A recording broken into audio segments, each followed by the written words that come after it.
Sosok Coki Pardede CS berulah sebut kisah Nabi Ibrahim prank terparah di bumi.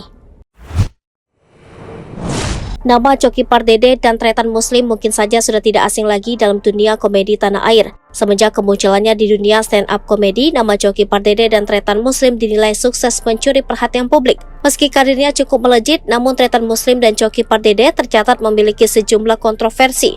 Terbaru, Coki Pardede dan Tretan Muslim menyinggung soal hewan kurban Idul Adha dalam lelucon mereka. Dalam bahan komedi, Coki Pardede dan Tretan Muslim seolah sengaja menyinggung soal kisah yang berkaitan dengan Nabi Ibrahim dan Ismail. Seperti yang diketahui, dalam ajaran agama Islam, dikisahkan jika Nabi Ibrahim mendapatkan perintah dari Allah untuk menyembelih anaknya sendiri yang bernama Nabi Ismail.